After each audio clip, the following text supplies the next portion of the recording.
بسم اللہ الرحمن الرحیم۔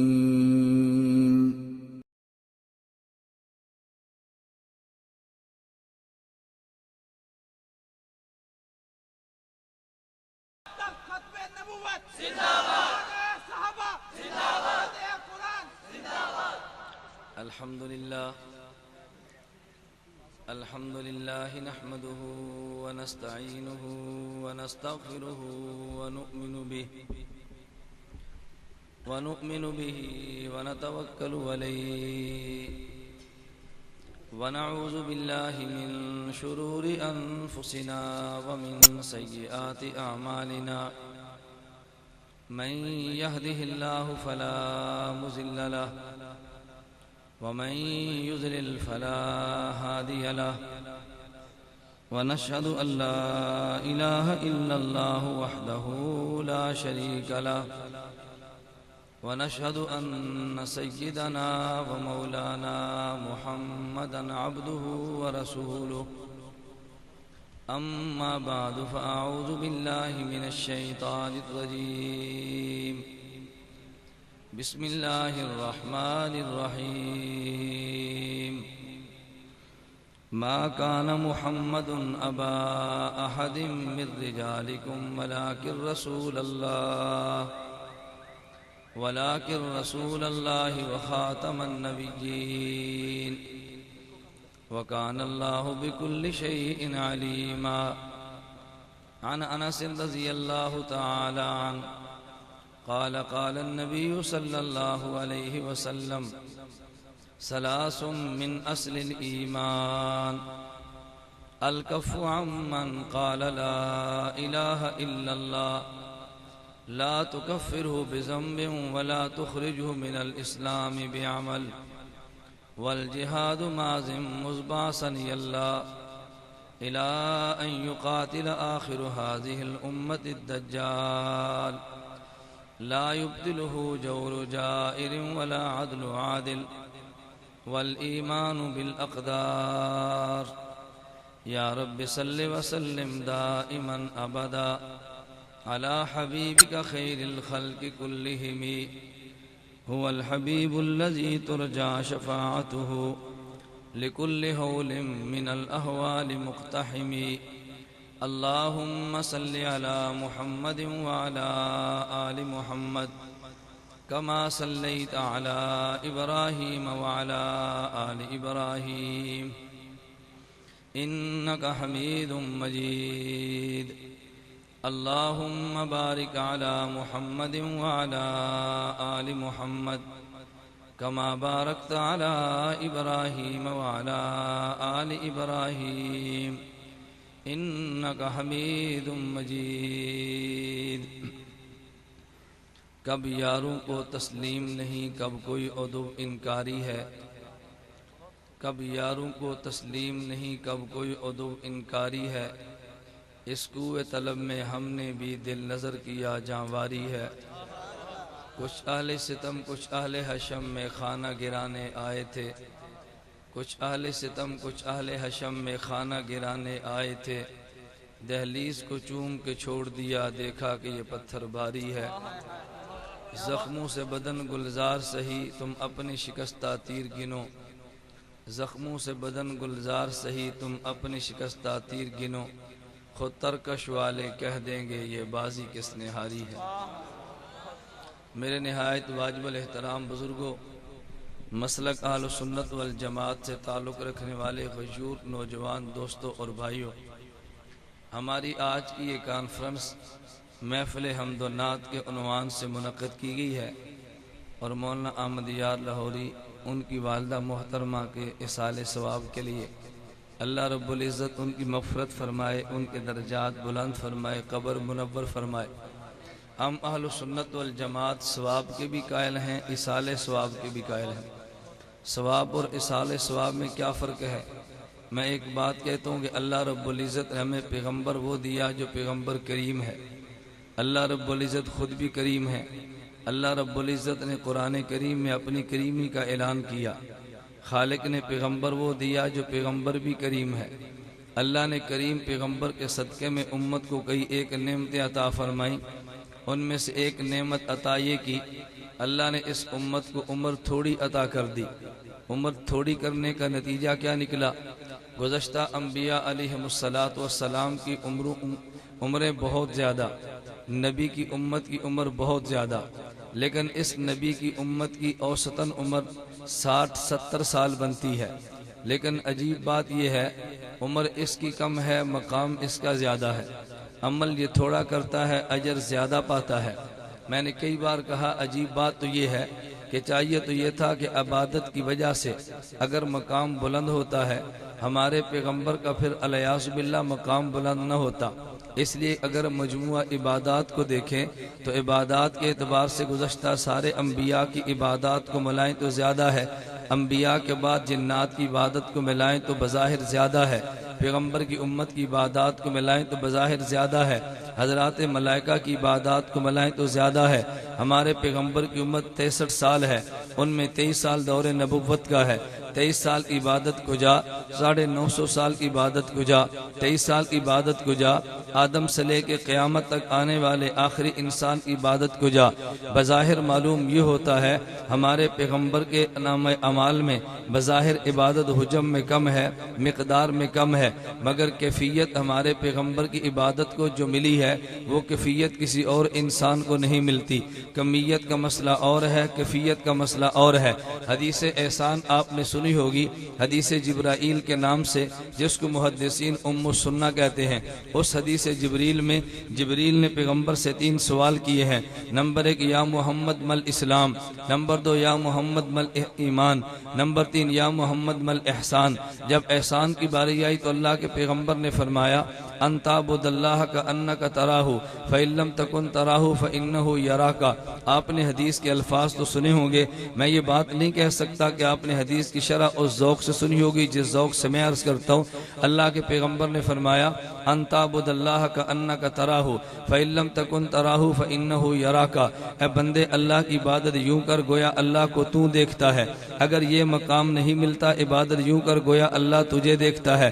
اب دونوں میں فرق پڑ گیا نا، یہ تو ہے ہی ہے اللہ انسان کو دیکھتا ہے، یہ تو ہر مومن کا عقیدہ ہے کہ اللہ دیکھتا ہے، لیکن پیغمبر نے تقسیم کیوں فرمائی عبادت یوں کر گویا اللہ کو تو دیکھتا ہے؟ یعنی یہ عقیدہ تیرا ہے ہی ہے اللہ تجھے دیکھتا ہے، لیکن اس میں اضافہ یہ کر دے کہ گویا اللہ کو تو بھی دیکھتا ہے۔ اگر یہ کیفیت پیدا نہیں ہوتی تو ادنا کیفیت یہ کہ اللہ تجھے دیکھتا ہے۔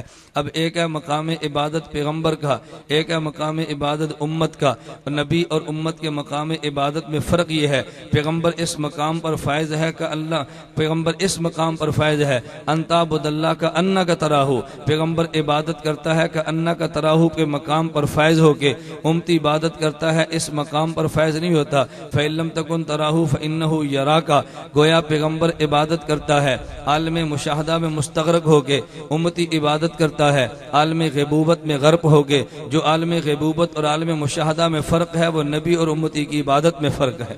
جو نبی اور امتی کی عبادت میں وہی فرق ہوگا جو مشاہدہ اور غیبوبت میں فرق ہے۔ اب یہ علمی بحث چلے گی تو آپ حضرات کے چہرے پہ بانا بجنے شروع ہوتے ہیں کہ یہ کون سی بحثیں شروع ہو گئی ہیں، اس لیے کہ آپ حضرات تو بڑک اور پھڑک کے قائل ہیں نا، آپ تو ترنم اور سجا کے قائل ہیں، تو جب عنوان بدلتا ہے تو تھوڑی سی توجہ ہٹ جاتی ہے، تو پھر مجھے علمی مضامین بیان کرتے ہوئے جھجک محسوس ہوتی ہے کہ یہ سمجھیں گے خود نہیں اور کھاتے میرے ڈال دیں گے کہ بحث اس نے کون سی شروع کر دی تھی۔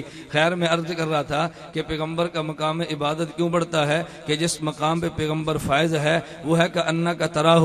امتی کا مقام عبادت کیوں کم ہے؟ یہ جس مقام پر فائز ہے وہ ہے فإنہ یراک، تو جو کہ انک تراہ فإن لم یراما فرق ہے، وہی فرق نبی اور امت کی عبادت میں ہے۔ اس لیے میں کہتا ہوں کمیت میں فرق ہے اور کیفیت میں بھی فرق ہے۔ اگرچہ پیغمبر کی عبادت کمیت میں تھوڑی ہے مگر کیفیت میں بہت بلند ہے۔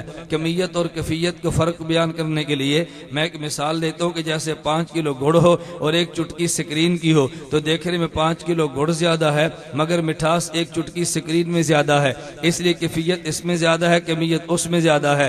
بظاہر حج تیرے زیادہ ہیں، بظاہر عمرے تیرے زیادہ ہیں، بظاہر سجدے تیرے زیادہ ہیں، بظاہر قرآن کی تلاوتیں تیری زیادہ ہیں، بظاہر میدان جنگ کی جنگیں تیری زیادہ ہیں، مگر جس کیفیت پہ ڈوب کے نبی عبادت کرتا ہے وہ مجھے اور تجھے نصیب نہیں ہوتی۔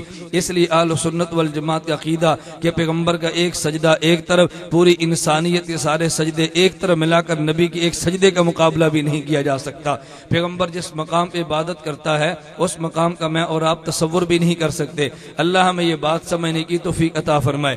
جو اہل سنت والجماعت کا عقیدہ پیغمبر کریم ہے، پیغمبر کے شان کرم کی برکت سے اللہ نے امت پہ انعام یہ کیا، عمر تھوڑی دی ہے۔ عمر تھوڑی کا نتیجہ کیا نکلا کہ جب انسان کو عمر تھوڑی دی، فقی ابو اللہ سمرقندی رحمۃ اللہ علیہ تنبیہ الغافلین میں طویل حدیث نقل کرتے ہیں، حضرت محدث امام ابو نعیم دلائل النبوہ میں لمبی حدیث نقل کرتے ہیں کہ حضرت موسیٰ نے جب اللہ سے دعا مانگی تھی، یا رب انی اجر فی الالواح امتن، اللہ میں نے تورات کی تختیوں میں امت کا تذکرہ پڑھا ہے، وہ امت مجھے عطا کر دے۔ اس میں 10 مضامین بیان کیے، ان میں ایک مضمون حضرت موسیٰ نے یہ چھیڑا کہ یا اللہ یہ امت آخر میں آئے گی، اگر ان میں سے کوئی ایک انسان گناہ کا ارادہ کرے گا، اذا ہم احدم بالسیئہ لم یکتب، اس کے گناہ کو لکھا نہیں جائے گا، واذا عمل، جب وہ گناہ کر لے گا تو اس کے نام اعمال میں ایک گناہ لکھ دیا جائے گا۔ اللہ لیکن وہ امت جب ایک نیکی کا ارادہ کرے گی اس کے نام اعمال میں نیکیوں کی لکھ دیا جائے گا، اگر نیکی ایک کرے گی تو 10 سے لے کر 7 تو نیکیاں لکھی جائیں گی۔ حضرت موسیٰ نے واسطہ دیا، اللہ یہ امت مجھے عطا کر دے۔ اللہ کی شان کریمی دیکھیے، اگر گناہ ایک کیا تو نام اعمال میں گناہ ایک لکھا جاتا ہے، اگر گناہ کا ارادہ کیا تو نام اعمال میں گناہ نہیں لکھا جاتا، لیکن نیکی کا ارادہ کیا تیرے نام اعمال میں نیکی کو لکھ دیا گیا، اگر نیکی کر لی ہے تو 7 تو نیکیاں لکھی کر دی گئی۔ ایک تو اللہ نے کرم یہ فرمایا کہ تیری ایک نیکی پہ 700 کا اجر عطا کر دیا۔ دوسرا کرم یہ کیا، رب نے مثال کے طور پہ 60 سال زندگی دی ہے، تو نے 60 سال میں گناہ بھی کیے، 60 سال میں نیکی بھی کی، لیکن جب قیامت کے دن آئے گا تیرے گناہ بھی ہوں گے، تیرے نیکیاں بھی ہوں گے۔ اگر نیکیوں کا پلہ بھاری ہو گیا تو جنت میں چلا جائے گا، اگر گناہ کا پلہ بھاری ہو گیا جہنم میں چلا جائے گا، اگر دونوں میں برابری ہوگی تو اصحاب اعراف میں شامل ہو جائے گا۔ لیکن رب نے کرم یہ کیا، فرمایا اگر تمہیں میں نے 60 سال کی زندگی دی ہے، تم قیامت کے دن آؤ گے تو 60 سال کی نیکیاں تمہارے نامہ اعمال میں، ایک نیکی کے بدلے میں 700 نیکیاں ہوں گی۔ لیکن ایک کرم اور یہ کیا کہ اگر تم دنیا سے چلے گے، تمہارے جلنے کے بعد اگر کوئی قرآن کی تلاوت کر کے تیرے نامہ اعمال میں ڈالے گا، رب تجھے وہ بھی عطا کر دے گا۔ اگر نفلی عبادت پڑھ کے تیرے نامہ اعمال میں ڈالے گا، اللہ وہ بھی عطا کر دے گا۔ یہ رب کی شان کرم نہیں ہے؟ اگر بیٹا گانا گائے اور کہہ دے اللہ اس کا گناہ میرے باپ کے نامہ اعمال میں ڈال دے، اللہ بیٹے کا گناہ باپ کے نامہ اعمال میں نہیں ڈالتا۔ اگر یہ بیٹا چوری کرے اور کہ نامہ اعمال میری ماں کے ڈال دے، اس کا گناہ ماں کے نامہ اعمال میں نہیں ڈالا جاتا۔ اگر گناہ کیا اللہ نامہ اعمال میں مرنے والے کے نہیں ڈالتا، لیکن اگر نیکی کی ہے تو نامہ اعمال میں اللہ ڈال دے گا۔ یہ رب کا شان کرم تھا نا۔ اگر اللہ تجھے نیکی، اگر اللہ شیطان کی طرح تجھے عمر قیامت تک کی دے دیتا، نتیجہ کیا نکلا؟ اگر قیامت کو موت آتی تو نامہ اعمال میں گناہ بھی ہوتے، نامہ اعمال میں نیکیاں بھی ہوتی، تو ممکن ہے گناہ اور نیکیاں برابر ہو جاتے، اصحاب اعراف میں جاتا، اگر گناہ بڑھ جاتے جہنم میں جاتا۔ رب نے کرم یہ کیا کہ تجھے زندگی 50 سال کی دی ہے، اگر 50 سال میں نیکیاں کرے گا تیرے نامہ اعمال میں ہوگا، تو دنیا چھوڑ کے چلا گیا، بعد والے تجھے بخشیں گے، اللہ تیرے نامہ اعمال میں قربانی لکھ دے گا، اللہ تیرے نامہ اعمال میں صدقہ لکھ دے گا، رب تیرے نامہ اعمال میں تلاوت لکھ دے گا، تیرے نامہ اعمال میں نوافل لکھ دے گا، قیامت تک نفل پڑھے جاتے رہیں گے، تیرے نامہ اعمال میں لکھے جائیں گے، نفل ادا کرتے چلے جائیں گے، نامہ اعمال میں لکھے چلے جائیں گے۔ نتیجہ یہ نکلے گا کہ جب قیامت کو پیغمبر کو امتی کھڑا ہوگا، 50 سال کا ثواب بھی ہوگا اور قیامت تک کا اصال ثواب بھی ہوگا، گناہ کم ہوں گے نیکیاں زیادہ ہوں گی۔ بتا تیرے جہنم کے جانے کے پیغمبر نے دروازے بند نہیں کر دیے، یہ اصال ثواب کی وجہ سے ہے نا۔ اس لیے ہم تو ثواب بھی مانتے ہیں، اصال ثواب بھی مانتے ہیں، اور جو اصال ثواب نہیں مانتا اس بیچارے کا قیامت کو کیا بنے گا، ہمیں تو یہ سمجھ نہیں آتی۔ ہم نے ثواب کو بھی مانا، اصال ثواب کو بھی مانا۔ کبھی لوگوں نے عجیب بحث چھیڑ دی ہے، آج کے دور میں غیر مقلد یہ بحث چھیڑتا ہے، یہ غلام احمد پرویز یہ بحث چھیڑتا ہے، ڈاکٹر مسعود الدین عثمانی نے یہ بحث چھیڑی ہے، کہتے ہیں ہم ثواب کے قائل ہیں مگر ہم اصال ثواب کے قائل نہیں ہیں۔ آیات وہ پیش کی ہیں جن کا عدم اصال ثواب سے کوئی تعلق نہیں ہے، انما ترزون ما کنتم تعملون۔ کبھی آیت پہ لیس للانسان الا ما سعى، میں اس پہ بحث کروں گا اگر وقت ہوا، میں کہتا ہوں لیکن قرآن کو تجھے پڑھنا چاہیے تھا نا۔ قرآن اصال ثواب کو بیان کرتا ہے یا نہیں کرتا؟ نمبر 1 آیت پڑھیے، اللہ نے فرشتوں کے بارے میں کہا الذین یحملون العرش ومن حولہ یسبحون بحمد ربہم ویؤمنون بہ ویستغفرون۔ اللہ کے فرشتے، اللہ کے عرش کو اٹھانے والے فرشتے وہ مومنین کے لیے استغفار کرتے ہیں۔ استغفار ایک عمل ہے، اگر فرشتے کے عمل کا فائدہ انسان کو نہیں ہو سکتا، دعا مانگ مانگنے کا فائدہ کیا ہوا؟ ممکن ہے تو کہہ دے یہ تو فرشتوں کا عمل تھا۔ چلیے اللہ قرآن میں حضرت نوح کا تذکرہ کرتا ہے، حضرت نوح دعا مانگتے ہیں، رب اغفر لی، اللہ مجھے بھی معاف کر دے، والدین کو بھی معاف کر دے، ولمن دخل بیتی مؤمنا، اللہ جو میرے گھر میں ایمان والا آیا اللہ اس کو بھی معاف کر دے۔ یہ مغفرت حضرت نوح کا دعا عمل تھا نا، اگر فائدہ نہیں ہوتا تھا نوح امت کے لیے دعا مانگتا کیوں ہے؟ ممکن ہے تو یہ بات کہہ دے ارے یہ تو نوح کی بات ہے، ہم نے کلمہ محمد رسول اللہ کا پڑھا ہے۔ چلیے قرآن کھول لے، اللہ قرآن میں کہتے ہیں فاعف عنہم واستغفر لہم، میرے پیغمبر صحابہ کے لیے اب مجھ سے معافی کی دعائیں مانگے۔ اگر یہ دعا کا عمل نافع نہیں تھا اللہ پیغمبر کو حکم کیوں دیتا ہے؟ رب قرآن میں اعلان کرتا ہے وَلَوْ أَنَّهُمْ إِذْ ظَلَمُوا أَنفُسَهُمْ جَاءُوكَ فَاسْتَغْفَرُوا اللَّهَ وَاسْتَغْفَرَ لَهُمُ الرَّسُولُ لَوَجَدُوا اللَّهَ تَوَّابًا رَحِيمًا۔ اگر اللہ کا پیغمبر معافی مانگے اللہ ان کو معاف کر دیتا ہے، تو معافی مانگنا پیغمبر کا عمل تھا نا، امت کا عمل تو نہیں تھا، لیکن امت کے کھاتے میں رب نے ڈال دیا تو ممکن آپ کہہ دو یہ تو نبی کا عمل تھا۔ ارے عام انسان کی بات کرو، میں کہتا ہوں اللہ قرآن میں کہتا ہے ربنا اغفر لنا، ربنا اغفر لی ولوالدی وللمؤمنین یوم یقوم الحساب، اللہ قیامت تک آنے والے انسان کو معاف کر دے۔ اگر تیری معافی یہ تیرے مغفرت کی دعا معافی اگر یہ نافع نہیں تھا رب نے تجھے حکم کیوں دیا؟ ممکن آپ کہہ دیں ارے یہ تو بات والوں کے لیے تھا، لیکن جو پہلے گزر چکے ان کے لیے بھی تو آیت پیش کرنی چاہیے۔ اللہ قرآن میں کہتے ہیں لوگوں اللہ نے ایمان والوں کی صفت کا تذکرہ کرتے ہوئے رب نے قرآن میں کہا اہل ایمان کا خاصہ یہ ہے جب یہ اللہ سے دعائیں مانگتے ہیں تو رب کو یہ بھی کہتے ہیں اللہ تو ان کو بھی معاف کر دے الذین سبقونا بالایمان، جو ہم سے پہلے گزر چکے۔ معلوم ہوا اگر میت کے لیے دعا مانگے تب بھی نافع ہے، اگر بعد میں آنے والے کے لیے دعا مانگے تب بھی نافع ہے، اگر زندہ کے لیے مانگے تب بھی نافع ہے، اگر تم مردہ کے لیے مانگے تب بھی نافع ہے۔ میں اس سے بڑی بات کہتا ہوں جب میت کے تم جنازہ پڑھتے ہو تو جنازے پہ دعا نہیں مانگتے اللہم اغفر لحینا، اللہم اغفر لے، اللہم اغفر لحینا ومیتنا۔ اگر تیرے جنازے کا تیرے عمل کا میت کو فائدہ نہیں تھا تو نے دعا کیوں مانگی ہے؟ فائدہ تھا تو دعا مانگی ہے نا۔ جو جنازے کا قائل ہے وہ دعا کے نافع ہونے کا قائل ہوگا، جو جنازے کا قائل ہے اسال کا قائل ہوگا، اگر جنازے کا قائل نہیں تو اسال کا قائل بھی نہیں، اگر جنازے کا قائل ہے اسال کا قائل بھی ہوگا۔ یا ضمن ایک بات آگے میں عرض کر دوں، کبھی مماتی نماز جنازہ کو لے کر ایک اشکال پیدا کرتا ہے۔ مماتیت کے پاس دلائل نہیں ہے، یہ کان کھول کر سن لو، میں ہر جگہ پہ کہتا ہوں کہ مماتیت کے پاس دلائل نہیں ہے۔ مماتی شوشے تو پیدا کرتا ہے، مماتی وسوسے تو پیدا کرتا ہے، مماتی خناس کی طرح تمہارے کان میں وسوسے تو ڈالے گا، مگر مماتی مستقل دلیل کوئی نہیں رکھتا۔ اگر تمہیں یقین نہ آئے کبھی لاہور میں میدان سجا تو تمہیں یقین آئے گا، مماتی کے پاس دلائل نہیں ہے، وہ شبہ اور وسوسے پیدا کرے گا۔ میں کراچی گیا، تخصص کا طالب علم تھا نیوٹن کا، میرے پاس آیا مناظرے کے سبق کے بعد مجھے کہتا ہے حضرت ہم سماع موتا کے قائل ہیں۔ میں نے کہا تم قائل ہو یا نہیں؟ ہم تو سماع موتا کے قائل ہیں۔ کہتا ہے سماع موتا پر کوئی حدیث بھی ہے؟ میں نے کہا ہمیں حدیث کی ضرورت ہی نہیں ہے، ہمیں سماع موتا پہ دلیل کے لیے حدیث کی ضرورت نہیں۔ کہتا جی کیوں؟ میں نے کہا دلیل تو مدعی کے ذمہ ہوتی ہے، ہم تو مدعی نہیں ہے، مدعی تو تم ہو۔ کہتا جی وہ کیسے؟ میں نے کہا مدعی کہتے کسے ہیں؟ مدعی اسے کہتے ہیں جو خلاف اصل کا دعویٰ کرے وہ مدعی ہوتا ہے، اصل کے مطابق بات کرے اس کو تو دلیل کی حاجت نہیں ہوتی۔ آپ کہیں گے جی وہ کون سا؟ مثال کے طور پہ یہ مدرسہ ہے، دارالعلوم ہے، دنیا جانتی ہے محتمم کون ہے، دنیا جانتی ہے متولی کون ہے۔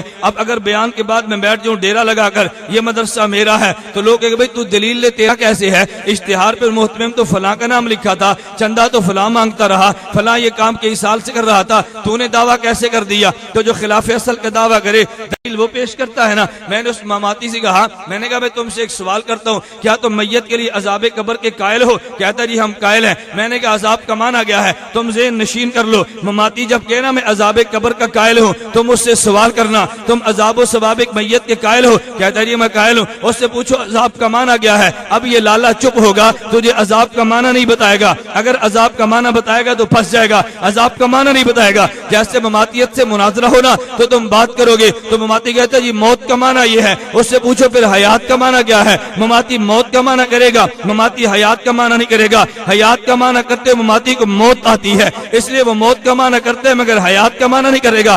تمہیں یقین نہیں آئے گا کبھی آزما کے دیکھ لو، کہتا ہے جی موت کا معنی کیا ہے؟ روح جسم سے نکل جائے تو پھر حیات حیات کا معنی کیا ہوگا؟ روح جسم میں داخل ہو جائے نا. اگر موت کا معنی ہوگا کہ روح کا جسم سے تعلق نہ ہو تو حیات کا معنی کیا ہوگا؟ روح کا جسم سے تعلق ہونا. لیکن اس لیے حیات کا معنی بیان نہیں کرے گا. کیوں؟ اللہ قرآن میں شہداء کو احیا کہتا ہے, وہ روح کا تعلق نہیں مانتا. اگر حیات کا معنی تعلق مانے گا تو شہید کا تعلق بھی ماننا پڑے گا. اگر حیات کا معنی جسم کے اندر روح کو ماننا ہے تو شہید کے لیے قائل ہونا پڑے گا. اس لیے حیات کا معنی کبھی نہیں کرتا مگر موت کا معنی کرے گا. میں تمہیں یہ چھوٹی چھوٹی بحث سے سمجھا رہا ہوں, اللہ کرے دماغ میں بات بیٹھ جائے. اس سے پوچھو عذاب کا معنی کیا ہے؟ عذاب کا معنی نہیں کرتا. میں نے تخصص کے طالب علم سے کہا, میں نے کہا عذاب کا معنی تجھے نہیں آتا. صاحب جمل نے عذاب کا معنی کیا ہے. صاحب جمل کہتے ہیں عذاب کہتے ہیں ایلام الحی علی سبیل الہوان, زندہ آدمی کو دکھ دینا ذلیل کرنے کے لیے. کبھی تم تکلیف دیتے ہو مگر ذلت مقصود نہیں ہوتا. جب دو بچھڑے دوست عرصے کے بعد ملتے ہیں تو دونوں جفا ڈال کے ملتے ہیں اور دبا کر ملتے ہیں. کوئی درد بھی ہوتی ہے مگر اس کو عذاب کوئی نہیں کہتا.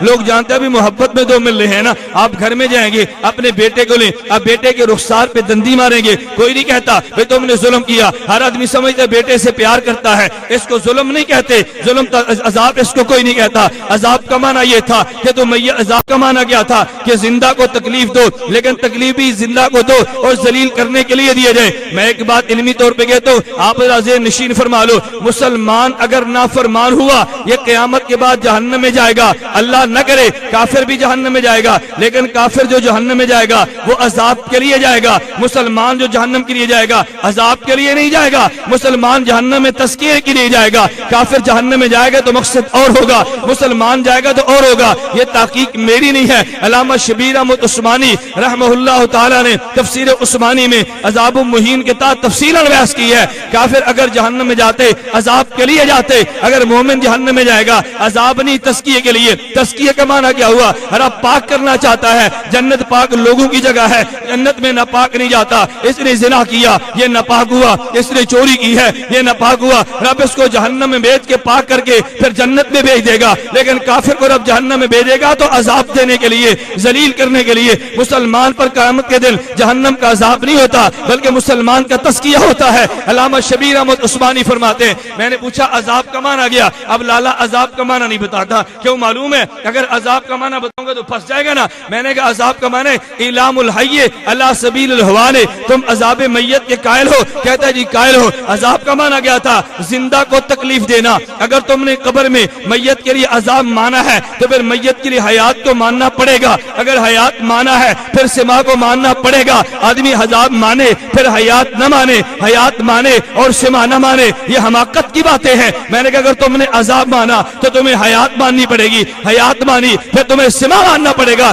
اس لیے مماتی عذاب کا حیات کا انکار کرتے تاکہ سما ثابت نہ ہو. یہ سما تو حیات کے لوازمات میں سے ہے نا. میں چھوٹی سی مثال دیتا ہوں, اگر سورج نکل آئے اور آدمی یہ بات کہہ دے سورج نکلا ہے تو یہ بات کہنے کی ضرورت ہے کہ دھوپ بھی چڑھی ہے. جب کہہ دیے سورج نکلا ہے یہ بتانے کی ضرورت ہے. ارے یہاں پر گرمی اور تپش بھی ہے. جو آدمی کہتے ہیں سورج نکلا ہے مگر روشنی موجود نہیں ہے, دلیل وہ دے گا. جو کہتے ہیں سورج موجود ہے مگر گرمی نہیں ہے, دلیل وہ دے گا. تب سورج کے لوازمات میں سے ہے, روشنی سورج کے لوازمات میں سے ہے. جو سورج کے چڑھنے کا قائل ہوگا وہ روشنی کا قائل بھی ہوگا. اگر میت کے عذاب کا قائل ہے پھر حیات کا بھی قائل ہے, پھر سما کا بھی قائل ہے. اگر حیات مانتا ہے سما نہیں مانتا تو دلیل مماتی کی ذمہ ہے, دلیل میرے اور تیرے ذمہ. ہمارے ذمہ دلیل تھے نہیں, ہم پریشان پھرتے ہیں. جیسے غیر مقلدین سے گفتگو چلتی ہے عنوان بدل جائے گا, بات لمبی ہوگی. جیسے ان سے بحث چلتی ہے نا ہم پریشان ہیں جی دلیل دو. دلیل ہمارے ذمہ نہیں ہے, دلیل غیر مقلد کے ذمہ ہے. لیکن غیر مقلد تمہیں اپنے موقع پر کبھی دلیل پیش نہیں کرے گا, وہ دوڑ جائے گا, تمہیں دلیل کبھی نہیں دے گا. دعویٰ پیش کرے گا اس پہ حدیث کبھی پیش نہیں کرے گا. تو میں یہ عرض کر رہا تھا ہم اصال ثواب کے قائل تھے نا, ہم تو ثواب کے بھی قائل ہیں, اصال ثواب کے بھی قائل ہیں. اللہ میں ثواب بھی دے, اللہ میں اصال ثواب بھی دے. جو ثواب نہیں مانتا اس کا اپنا مسئلہ ہے, اصال ثواب نہیں مانتا اس کا اپنا مسئلہ ہے. میں کہتا ہوں آیات تھی, تم کہو گے جو ممکن ہے حدیث میں مسئلہ نہ ہو. حدیث صحیح بخاری کی موجود ہے. حضرت سعد بن عبادہ کہتے ہیں اللہ کے پیغمبر سے پوچھا یا رسول اللہ میری ماں نے نظر مانی تھی لیکن میری ماں دنیا سے چلی گئی, اگر میں نظر پوری کر دوں میری ماں کی طرف سے ادا ہو جائے گا؟ اللہ کے پیغمبر نے فتویٰ دیا اگر تو نظر پوری کرے گا تیری ماں کی طرف سے ادا ہوگا. اگر یہ نظر ماں کی طرف سے نہیں تھی پیغمبر اجازت کیوں دیتے؟ آگے چلیے حدیث مبارک میں موجود ہے،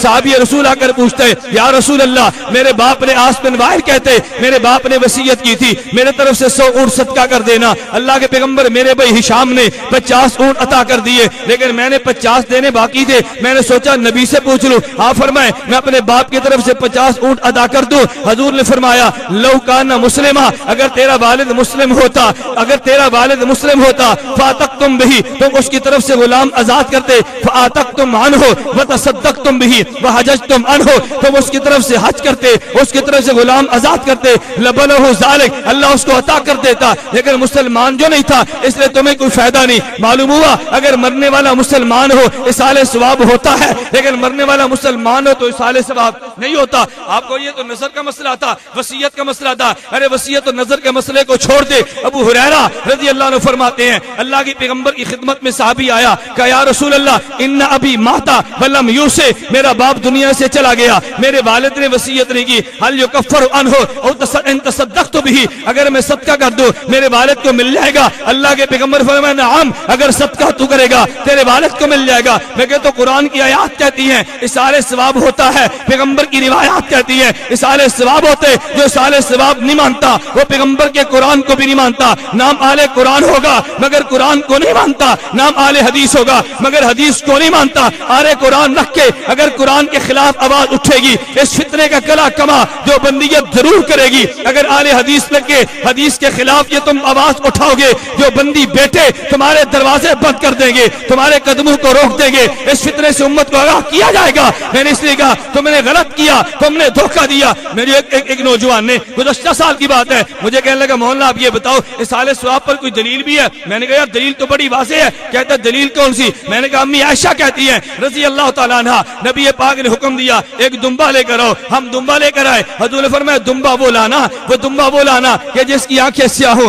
ہم نے وہی دمبا لایا۔ فرمایا پیٹ سیاہ ہو، ہم نے دمبا وہی لایا۔ فرمایا جس کے پاؤں سیاہ ہو، ہم دمبا وہی لائے۔ نبی پاک جب اس کو ذبح کرنے لگے حضور نے انہ بسم اللہ من محمد من آل محمد من امت محمد، حضور نے کہا اللہ یہ دمبا ذبح کر دو، اس کا اجر پیغمبر کو بھی دینا، آل محمد کو بھی دینا، امت محمد کو بھی دینا۔ اگر اصال ثواب نہیں تھا پیغمبر یہ صدقہ کیوں کرتا ہے امت محمد کے لیے؟ وہ غیر مقلد مجھے کہنے لگا، میں کہتا ہوں غیر مقلد ہوگا اس میں عقل نہیں ہوگی، اگر عقل ہوگا غیر مقلد کبھی نہیں ہوگا۔ مجھے فون کرنے لگا حضرت تم نے قربانی کی، تم نے گوشت ذبح کرنے کا اصال ثواب تو پیش کیے، قرآن کا آیت بھی پیش کر سکتی ہو؟ میں نے کہا اچھا میں بیٹا تجھ سے پوچھتا ہوں تو مجھے یہ بتا ایک آیت پڑھنے کا ثواب زیادہ ہے یا دمبا ذبح کرنے کا ثواب زیادہ ہے؟ مجھے کہتا ہے آیت کے ذبح پڑھنے کا۔ میں نے کہا تو کم عقل، تجھے ریاضی بھی نہیں آتی، تجھے حساب بھی نہیں آتا، دین تجھے کہاں پہ آتا؟ اگر تجھے ریاضی آتی تو کبھی یہ بات نہ کہتا ایک آیت پڑھنے کا اجر زیادہ ہے۔ آپ حیران ہو گئے جی وہ کیسے؟ میں نے کہا دیکھو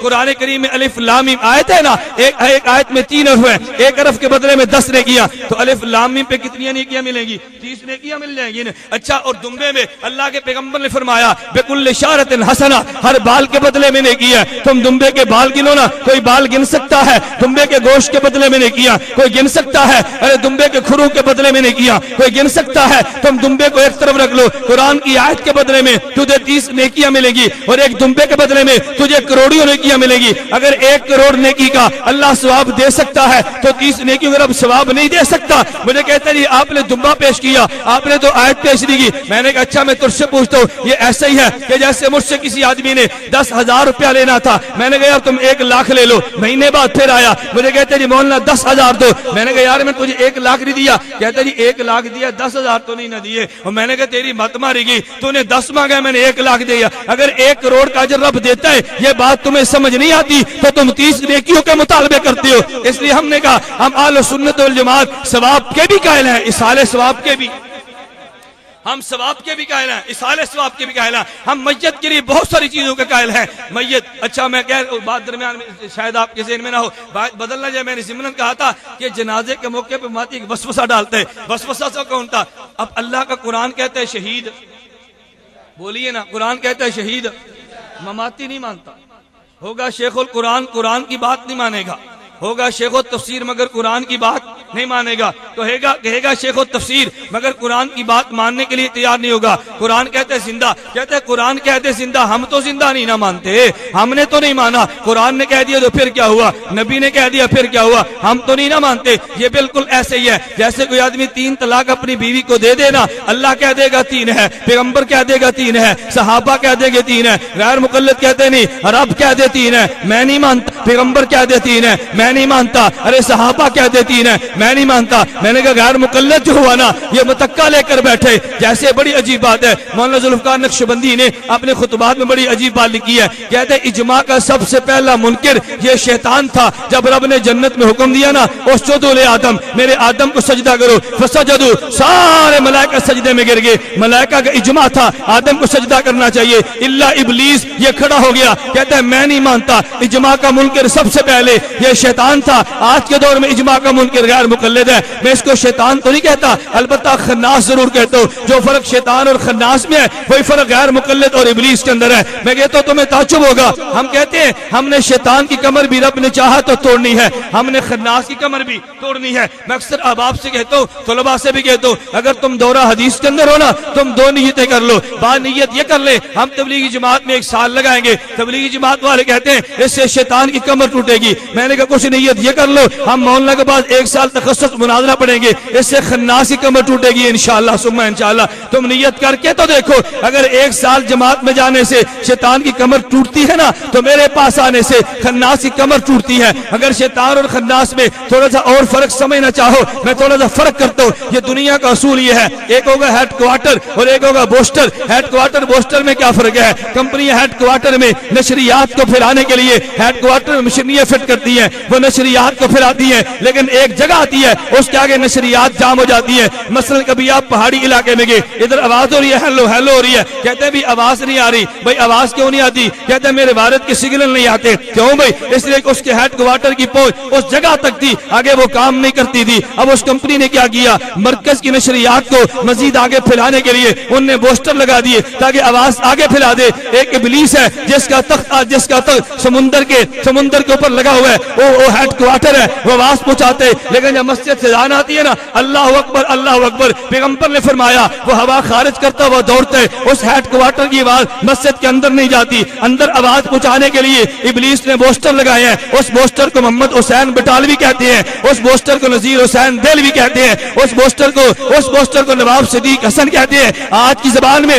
اس بوسٹر کا نام مبشر ربانی ہے، اس بوسٹر کا نام زبیر علی زئی ہے، اس بوسٹر کا نام طالب الرحمان ہے۔ اور میں نے بات جرات کے ساتھ کہی ہے، تمہیں یقین نہیں ہے، میں نے 31 مئی کو طالب الرحمان علاقے میں جا کے طالب الرحمان کی کتاب پر بحث کی ہے۔ میں نے کہا تو نے آئی عقیدہ سیکھے لے کے اس میں جس غلاظت کو جمع کیے، میں نے دلائل تیرے سامنے رکھ دیے، میں انتظار کروں گا کہ میری بات کا کب جواب تو سٹیج لگا کر دکھا دے۔ بند کمرے میں بات کرنی آسان ہے مگر سٹیج پر بات کرنی بڑی مشکل ہے۔ میں نے طالب الرحمان کے خلاف طالب الرحمان کے علاقے میں جا کر بات کی ہے، اور لاہور کے لوگوں تم گواہ رہ جو، یہ میرا تم سے وعدہ ہے۔ میں نے رانے شمشاد تھلوی کی کلاس مامو کانجن غیر مقلدین کے مرکز میں جا کر لی ہے، میں نے طالب الرحمان کی کلاس طالب الرحمان علاقے میں جا کر لی ہے۔ احمد سعید چتروڑی کا آپریشن میں نے گجرانوالہ کی سرزمین پر جا کے کیے، احمد سعید کے شہر کروڑ پکا میں نے احمد سعید کے شہر چتروڑ گڑھ میں کیے، جب یہ باہر کی فضا میں تھا۔ میں اس کے شہر کے اندر گیا ہوں، میں نے وہاں جا کر کہا اگر اس کتاب پہ تم مناظرہ کرنا چاہو مجھے تمہارا چیلنج قبول ہے، مگر بدقسمتی اس کی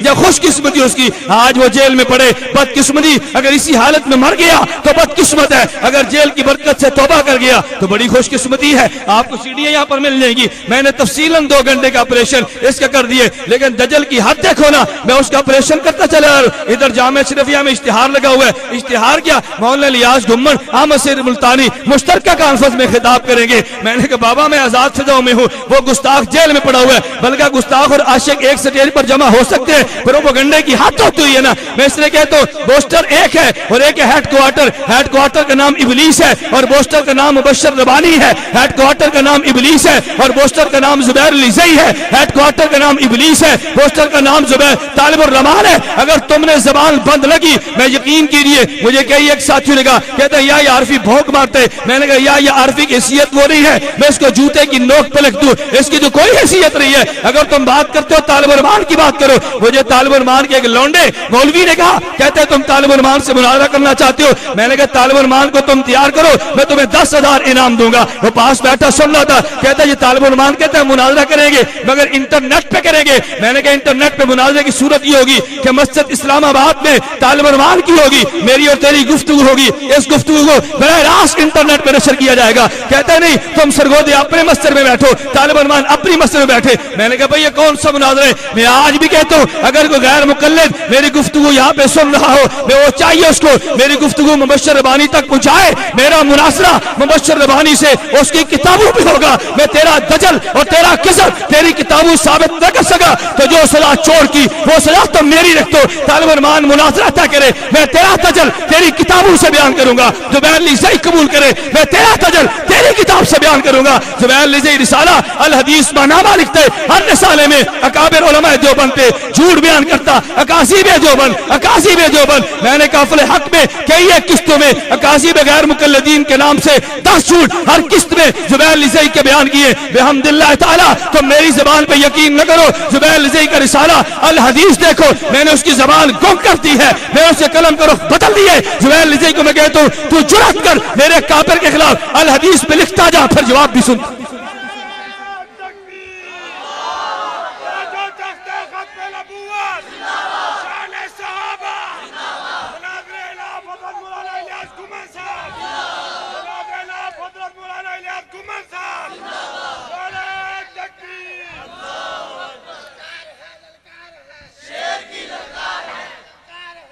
یہ بات ٹھیک ہے غلط ہے بھائی؟ بولیے ٹھیک ہے غلط ہے؟ مجھے کبھی اب آپ کہتے ہیں تیرا لہجہ سخت ہے, میں نے کہا تم نے اس کو بھونکتے دیکھا ہی نہیں ہے. مجھے لاہور ایک بزرگ تھے, ان نے فون کیا بڑے ادب کے ساتھ, مجھے کہتے ہیں یہ جو حیات اور ممات کی بحث ہے نا یہ امریکہ نے شروع کرائی ہے, تم یار خیال کرو. میں نے کہا جی میں بالکل مانتا ہوں یہ بات امریکہ نے شروع کرائی ہے, لیکن سوال یہ ہے کہ اگر میں نے شروع کیا امریکی ایجنٹ میں ہوں, ان نے شروع کیا تو ایجنٹ وہ ہے. نہیں سمجھے؟ میں تمہاری بات کو مانتا ہوں. کہتے ہیں حیات اور ممات کی بحث کس نے شروع کرائی ہے؟ بولیے نا کس نے کرائی ہے؟ میں نے کہا جی میں مانتا ہوں, میں تو بزرگوں کا ادب کرتا ہوں, میں آپ کی بات مان لیتا ہوں. سوال یہ ہے اگر علماء دیوبند کا عقیدہ حیات تھا اور بحث انہوں نے شروع کیا ایجنٹ, ان کو کہہ دو. اگر عقیدہ ممات تھا بحث میں نے چھڑی ایجنٹ, مجھے کہہ دو. فیصلہ تو آپ کو کرنا چاہیے نا. مجھے پھر کہتے ہیں نہیں تو ہمارا چھوٹا ہے نا, ہمارا بیٹا, تجھے ہم سمجھا سکتے ہیں. میں نے کہا جی میں سمجھنے کے لیے تیار ہوں. اس کا طریقہ یہ ہے, میں بزرگوں کا ان کا نام نہیں لیتا. میں نے کہا تمہارے لاہور میں قاضی یوسف انور رہتا ہے, اس قاضی یونس کو بلا لو, اپنے مدرسے میں تم بلا لو, ہم دونوں کو بٹھا کر ہم دونوں بات کرتے ہیں. میں تمہیں ثالث مانتا ہوں. کہتے ہیں ہم نے مناظرہ نہیں کرانا. میں نے کہا مناظرہ کرو, ہم دونوں کا مذاکرہ کرا لو. مذاکرہ تو کرایا جا سکتا ہے نا بھائی, لیکن اگر مذاکرے کے لیے بھی تیار نہ ہو. اور عجیب بات یہ ہے جو بات میں کہنا چاہتا تھا اب مماتیت نے زبان سے شروع کی ہے. تمہارے علم میں ہے شہداء, یہ لال شہداء مسجد یہ مال روڈ پہ اجلاس ہوا اشاعت و توحید کا, اس میں مولوی حقانی نے خلیل حقانی صاحب نے بیان دیے, نوائے وقت بیان موجود ہے. کہتے ہیں نجات کی بنیاد دیوبندیت پہ نہیں ہے, قرآن حدیث پر ہے. میں تو یہی کہتا تھا تم دیوبندی نہیں, تم نے تو خود مان لیا نا. ہم یہ بات کہہ رہے تم نے ماننا شروع کہہ دیے, اس لیے میں کہتا ہوں انشاءاللہ ثم انشاءاللہ وہ دن آئے گا ہم نے دیوبندیت سے نہیں تمہیں اہل سنت والجماعت کی فہرست سے الگ کر دی ہے. میں نے قافل حق کے ہر شمارے پہ مستقل ایک فتویٰ جاری کیے, تم فتاوی یاد پڑھتے چلے جاؤ. اور فتویٰ ہر اس شخص کا ہے جو براہ راست شیخ العرب والعجم مولانا حسین احمد مدنی کا شاگرد ہے. اس دفعہ جامعہ نعمانیہ ڈیرہ اسماعیل خان کے موت میں مولانا علاء الدین نے فتویٰ دیے کہ مماتی کے پیچھے نماز مکروہ تحریمی ہے, واجب الاعادہ ہے, اہل سنت والجماعت سے خارج اور بدعتی ہے. یہ میرے کابر کے فتوے ہیں. آئندہ قافل حق میں فتویٰ آئے گا مولانا محمد یوسف خان دامت برکاتہم کا, جمعیت علماء اسلام آزاد کشمیر کے سرپرست ہے, حضرت مدنی کے شاگرد ہیں, امام اہل سنت والجماعت مولانا سرفراز خان صفدر کے ساتھی ہیں, ان کا فتویٰ آئے گا. مجھ پہ گلا نہ کرو, ان اکابر سے پوچھو. اگر یہ فتویٰ اکابر کا نہیں تھا تو تم مجھے برا کہہ دو, اگر اکابر کے فتوے نقل کر دو پھر میرے خلاف زبان درازی کی حاجت نہیں ہے, اپنے اکابر سے جا کے بات کرو. خیر میں عرض کر رہا تھا کہ ہم نے اس بات کو انشاءاللہ ثم انشاءاللہ یہ پانی اور دودھ الگ کرنا چاہیے کہ نہیں بھائی؟ الگ کرنا چاہیے نا. تم دیوبندیوں کو گالیاں بھی دو, دیوبندی بن کے جیو, کم از کم ہماری غیرت اس کو گوارا نہیں کرتی. اللہ میں سمجھنے کی توفیق عطا فرمائے. خیر میں عرض کر رہا تھا وہ مماتی کہتے کہ جب تم جنازے کی دعا پڑھتے ہو کیا کہتے؟ اللہم اغفر لے. بولیے اللہم اغفر لے.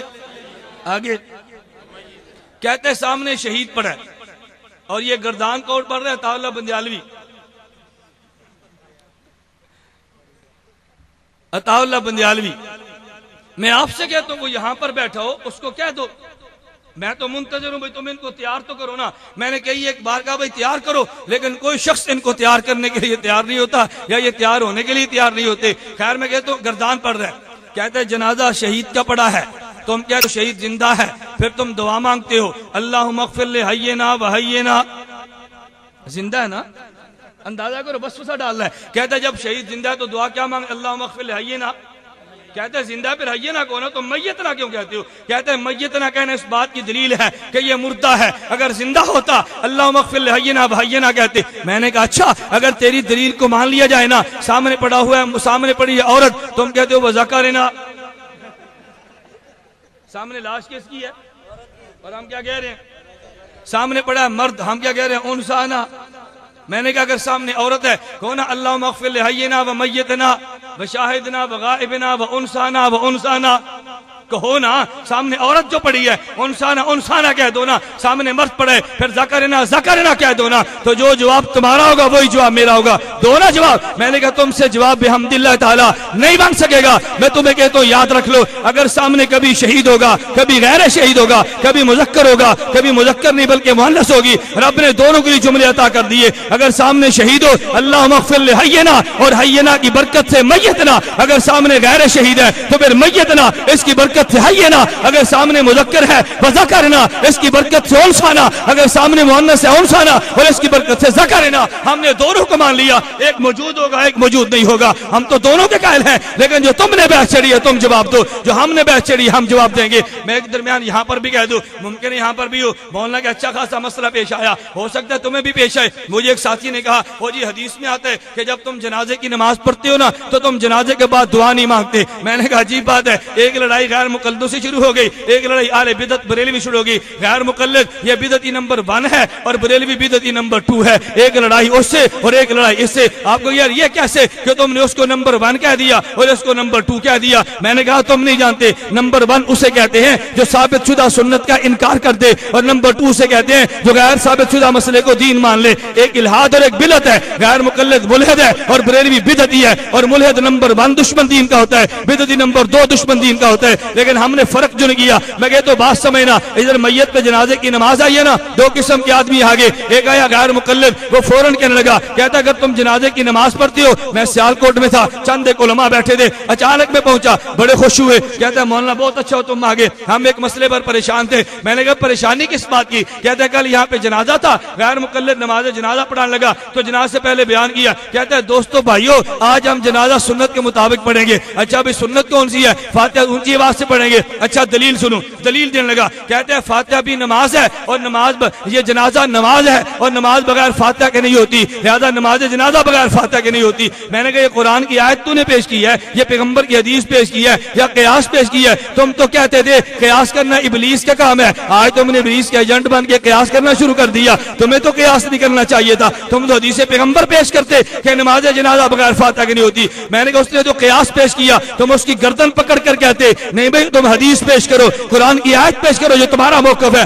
میں نے علماء سے کہا فوراً اس پہ سوال کرو, آپ بھی ذہن نشین کر لو. کہتے جنازہ یہ نماز ہے, نماز بغیر فاتحہ کے نہیں ہوتی, تو جنازہ بغیر فاتحہ کے نہیں ہوگا. میں نے کہا اچھا نماز جنازہ نماز ہے اور نماز بغیر قرات کے نہیں ہوتی, فاتحہ بغیر قرات کے نہیں ہے. نماز جنازہ نماز ہے, نماز بغیر رکوع کے نہیں ہے, نماز جنازہ بغیر رکوع کے نہیں ہوگی. نماز جنازہ نماز ہے اور نماز بغیر سجدے کے نہیں ہے, نماز جنازہ بغیر سجدے کے نہیں ہے. نماز جنازہ نماز ہے اور نماز بغیر تشہد کے نہیں ہے, نماز جنازہ بغیر تشہد کے نہیں ہے. مانو نا, کہتا ہے نماز ہے مگر رکوع نہیں ہے, نماز ہے مگر سجدہ نہیں ہے, نماز ہے مگر تشہد نہیں ہے. میں نے کہا نماز ہے مگر فاتحہ بھی نہیں ہے.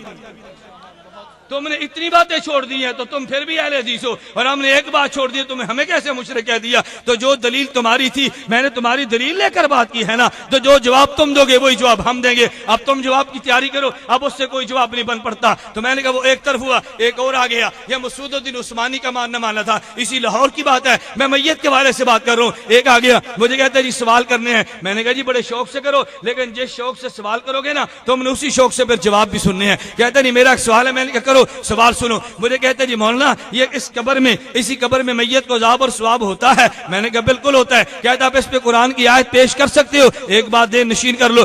پہلے مخاطب کا اصول توڑو, پہلے سامع کا اصول توڑو, اصول توڑنے کے بعد اپنے دلائل پیش کرو. میں نے کہا تیرا کیا خیال ہے؟ کہتے جس قبر میں عذاب و ثواب ہوتا ہے. میں نے کہا جی بالکل ہوتا ہے. کہتا تم قرآن کی آیت پیش کر سکتے ہو؟ میں نے کہا اچھا میں آیت بعد میں پیش کروں گا, میں پہلے جناب سے 2-4 سوال کرتا ہوں. کہتا جی کون سا؟ میں نے کہا جب انسان مر جاتا ہے تو مرنے کے بعد تم کیا کرتے ہو؟ کہتا جی ہم غسل دیتے ہیں. میں نے کہا پھر کیا کرتے ہو؟ کہتا جی کفن دیتے ہیں. میں نے کہا پھر کیا کرتے ہو؟ کہتے اس کے بعد جنازے کی نماز پڑھتے ہیں. میں نے کہا پھر کیا کرتے ہو؟ کہتا جی دفن کرتے ہیں. میں نے کہا دفن کے بعد کیا کرتے ہو؟ کہتا ہے دعا مانگتے ہیں. میں نے کہا پھر کیا کہتے ہو؟ کہتا جی گھر آ جاتے ہیں. میں نے کہا بہت اچھا. تم نے کہا جب انسان مر گیا ہم نے مرنے کے بعد اس کو غسل دیا, قرآن کی آیت پڑھو. اللہ قرآن میں کہتے ہیں میت کو غسل دینا چاہیے. تم نے کہا غسل کے بعد کفن دیتے ہیں. قرآن کی آیت پڑھو. اللہ قرآن میں کہتے ہیں میت کو کفن دینا چاہیے. تم نے کہا کفن کے بعد جنازے کی نماز پڑھتے ہیں. قرآن کی آیت پڑھو. رب نے قرآن میں کہا میت پہ جنازہ پڑھو. تم نے قبر میں دفن کر دیا. اللہ قرآن میں کہتا ہے میت کو دفن کر دو. تم نے دفن کے بعد دعا مانگی ہے. اللہ قرآن میں کہتا ہے دعا مانگو.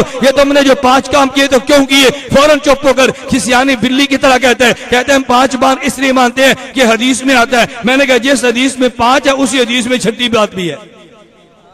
جب تم نے 5 باتیں حدیث کی وجہ سے مان لی ہیں تو پھر 6ٹھی بات حدیث کی وجہ سے مان لو نا. اب وہ بیچارہ چپ ہو گیا. میں نے کہا تیرا اصول ٹوٹا نا. اب میں آیات بھی پڑھتا ہوں. اسی قبر میں عذاب ہوتا ہے, اس پہ آیات بھی موجود ہے. یہ مطلب نہیں کہ آیات موجود نہیں ہے, آیات بھی موجود ہے. لیکن تمہیں کسی نے دھوکہ دیا اس قبر میں عذاب نہیں ہوتا, عذاب اسی قبر میں ہوتے. میں یہ کہہ رہا تھا ایک بحث غیر مقلد نے چھیڑی ہے, ایک بحث مماتی نے چھوڑی ہے, اور ایک بات بریلوی چھیڑ کے کھڑا ہو گیا. بریلوی کیا کہتے؟ تم جنازے کی نماز پڑھتے ہو. ہم نے کہا جی پڑھتے ہیں. تو جنازے کے بعد دعا مانگتے ہو؟ ہم نے کہا جی مانگتے ہیں. کہتے تمہارے مولوی تو نہیں مانگتے. میں نے کہا جنازے کے بعد مانگتے ہیں, لیکن بات کا معنی تو نہیں سمجھا. ایک بات کا معنی دفن سے پہلے تھا, ایک بات کا معنی دفن کے بعد تھا. ہم نے جو دفن کے بعد دعا مانگی ہے تو جنازے کے بعد ہی مانگی ہے نا, جنازے سے پہلے تو نہیں مانگی ہے. ہم جنازے کے بعد دعا مانگتے ہیں لیکن دفن کے بعد مانگتے ہیں. میں نے ایک جگہ پہ کہا وجہ یہ ہے جو بندیت وفا کا نام ہے اور بریلویت بے وفائی کا نام ہے. میں نے کہا دونوں میں فرق یہ تھا, تیرے باپ نے تجھے 60 سال تک پالا ہے, آج تیرا والد فوت ہو گیا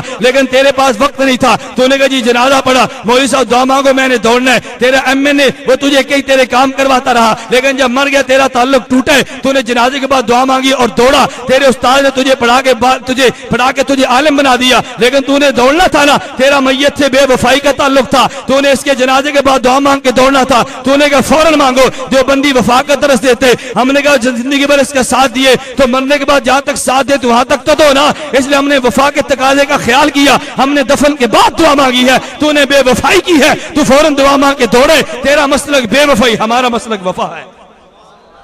تو بے وفائی وفا میں فرق ہوتا ہے نا. ہم دعا دفن کے بعد مانگے گی, وہ دفن سے پہلے مانگے گا. خیر میں جو بات کہہ رہا تھا, کہتے جی حدیث میں تو آتا ہے. میں نے کہا بھی کون سی حدیث ہے, ہمیں بھی سناؤ. امام ابو حنیفہ کو نسب ہے, تمہیں آ گئی ہے, کوئی ہمیں بھی حدیث سناؤ. آپ یہ ذہن نشین کر لو. کہتے جی حدیث میں آتا ہے اللہ کے پیغمبر نے فرمایا اذا صلیتم علی المیت فاخلصوا له الدعاء, کہ جب تم اذا صلیتم علی المیت فاخلصوا له الدعاء, کہ جب تم میت پر نماز پڑھو نا جنازے کی تو دعا اخلاص کے ساتھ کرنا. دیکھو اللہ کا پیغمبر حکم دیتے کہ جب تم میت پہ جنازے کی نماز پڑھو اخلاص سے دعا مانگنا. میں نے کہا اچھا یہ پیغمبر کا ارشاد ہے نا, تو نبی علیہ باللہ بے عمل تو نہیں نہ ہوتا, نبی تو با عمل ہوتا ہے. جب اللہ کے پیغمبر نے فرما دیا کہ میت پر جب جنازہ پڑھو دعا مانگو, پھر نبی خود بھی تو دعا مانگتے ہوں گے نا. اب نبی کون سی دعا مانگتے تھے؟ میں تجھ سے سوال کرتا ہوں, تو بتا دے. اگر تجھے نہیں آتا تو میں بتا دوں. آپ اٹھائیں مشکات شریف کتاب الجنائز میں ابو ہریرہ رضی اللہ تعالیٰ عنہ سے یہی حدیث سے مبارک ہے اذا صلیتم علی المیت فاخلصوا له الدعاء. اب دعا کون سی مانگتے,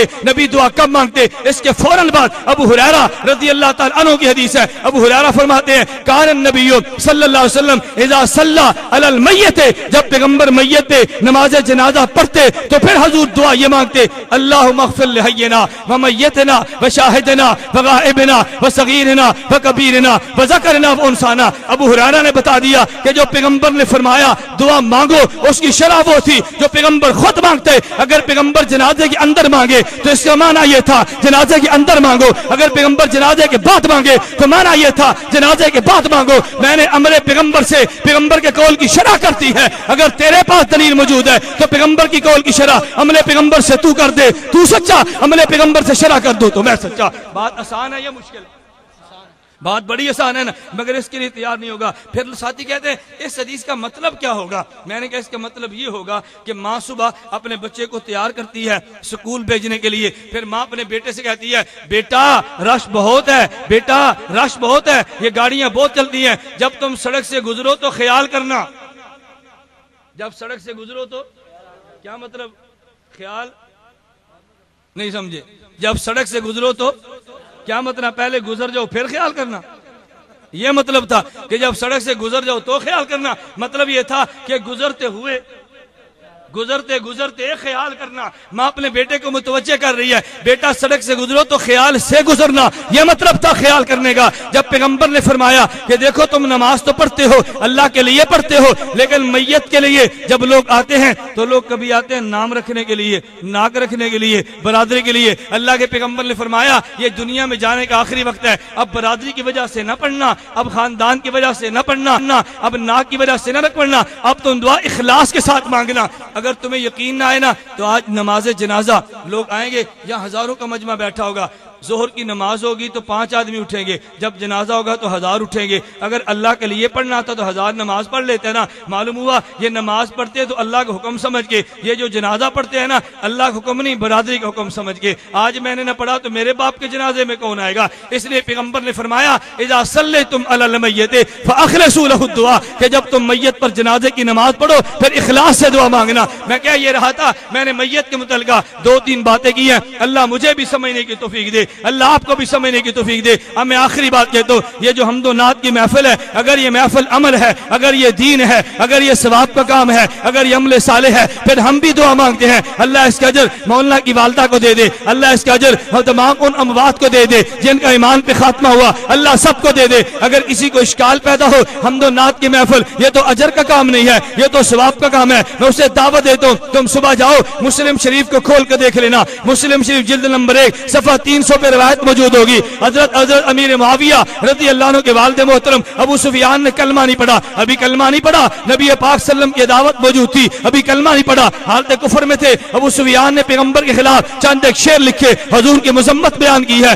اللہ کے پیغمبر نے حضرت حسان کو بلایا رضی اللہ تعالیٰ عنہ، حسان بن ثابت سے کہا حسان جاؤ ابو سفیان کا جواب دو۔ حضرت حسان کو پیغمبر نے یہ بھی فرمایا حسان اس بات کا خیال رکھنا میرا ابو سفیان کا نسب ایک ہے، کہ ابو سفیان کا جواب دیتے ہوئے ایسا نہ ہو درمیان میں میرا نسب بھی آ جائے۔ ابو بکر صدیق کے پاس جاؤ رضی اللہ عنہ، علم انصاب کے ماہر ہے، حسان ابو بکر صدیق کے پاس گئے، نسب کو پوچھا، نسب کو دیکھا، نسب کو سیکھا، واپس آ کے عرض کیا حضرت مجھے اگر اجازت ہو میں ابو سفیان کا جواب دے دوں۔ فرمایا تمہیں اجازت ہے تمہیں جواب دو۔ حسان بن ثابت نے پھر اشعار کلام کرتے ہوئے، پھر شعر پڑھتے ہوئے، قصیدہ پڑھتے ہوئے حضرت حسان نے جواب دیا اگر محفل حمد و نعت میں دشمن کو جواب دیا جاتا ہے شعر کی صورت میں، اگر پیغمبر کی مدح کی جاتی ہے اشعار کی صورت میں، پھر حسان کا طریقہ ہے، پیغمبر کا حکم ہے، حضور نے حکم دیا حسان بولے، حسان بول کر کہتے حجوت محمد فاجبت عنہ وعند اللہ فی ذاک الجزاء، حجوت محمد برا تقیا رسول اللہ شیمتہ الوفاء فإن ابی ووالدتی وعرضی بعرض محمد منکم بقاء ثقلت بنیتی ان لم تروها تسیر لک بکلفی قداء یبارین العینة مسعدات على اکتاف الاسر الزماء تذل جیادنا متمطرات تلتمهن بالخمر النساء فإن آنستم عنا تمرنا وكان الفتو وانكشف الغطاء وإلا فاصبروا لزلاب يوم يعز الله فيه من يشاء وقال الله قد أرسلت عبدا يعز يقول الحق ليس به خفاء وقال الله قد أرسلت جندا هم الأنصار عرضتها اللقاء يلاقي كل يوم من معدن قتال أو سباب أو هجاء فمن يهجو رسول الله منكم ويمدحه وينصره سواء وجبريل رسول الله فينا وروح القدس ليس له كفاء وآخر دعوانا ان الحمد لله۔ بیٹھ جاؤ بھائی، 1 منٹ بیٹھ جاؤ، اللہ کا بندہ تم نے تو سفر ہی نہیں کیا، 1 منٹ تشریف رکھو 1 منٹ۔ میں نے آپ سے کہا نا میری عادت نہیں بیان کرنا، میں فجر کی نماز کے بعد سرگودا سے چلاؤں، سرگودا سے فیصل آباد، وہاں سے سائی وال علوم شریعہ، وہاں سے جامعہ رشیدیہ، وہاں سے چیچا وطنی، وہاں سے عارف والا، وہاں سے پاک پتن، اور پاک پتن سے 11:30 چلوں آج آپ کے سامنے بیٹھوں۔ تھکنا تو مجھے چاہیے، تھکے آپ بیٹھے ہیں، اور میں بحمداللہ تعالیٰ اب بھی تازہ دم ہوں۔ اگر مجھے کسی اللہ فضل فرمائے کہیں ٹکر لگ جائے تو پھر آدمی کا خون اور بڑھ جاتا ہے۔ میں نے اس لیے عرض کیا ہے اللہ آپ کو مشن کی درد عطا فرما دے، اللہ دیوبندیت کے مسلک سے محبت عطا فرما دے۔ غیر مقلدین نے آج کے جلسے کو ناکام بنانے کی پوری کوشش کی ہے. مجھے بھی لاہور سے فون آیا, مجھے بھی, میں ابھی سائیوال نہیں پہنچا تھا تو فون آیا, مولانا کہاں پر ہو؟ میں نے کہا پاک پتن سے نکل رہا ہوں. کہا وہاں تو طوفان اور سیلاب آ گیا ہے, خیمے اکھڑ گئے ہیں اور وہاں پر سپیکر ٹوٹ گئے ہیں, جلسہ ختم ہو گیا. میں نے کہا جلسہ ٹوٹے یا ختم ہو, میں نے وہاں پر جانا ہے, جلسہ ہو جانا میں نے آنا ہے. جہاں تک میں جا سکا جاؤں گا, وہاں پہنچ کر فون کر دوں کہ مولانا لاہوری صاحب اس سے آگے ہماری گاڑی نہیں جاتی, جب تک جا سکے جائیں گے. فون مجھے بھی آیا ہے لیکن میں نے اپنے سفر کو چھوڑا نہیں ہے. میں آپ سے بھی کہتا ہوں افواہیں پھڑانا غیر مقلدین کا کام ہے. آخر ابلیس کا پوسٹر جو ہوا نہیں سمجھے, ابلیس کا اس کا کام ہے نا یار. جہاں تک ابلیس کی نشریات نہیں آتی تو اس نے جانا ہے اپنا کام کرنا ہے. یہ سپیکر دے کر شیطان دوڑتا ہے لیکن اس نے تو اپنا کام کرنا تھا. اس لیے ہم شیطان سے پریشان بھی نہیں ہیں اور خناس سے پریشان بھی نہیں ہیں. اللہ نے چاہا شیطان کی کمر بھی توڑیں گے, خناس کی کمر بھی توڑیں گے. اللہ نے چاہا تو بوسٹر کو برباد کریں, ہیڈ کوارٹر کو بھی توڑیں گے اور بوسٹر کو بھی, یہ سب برباد ہوں گے انشاءاللہ.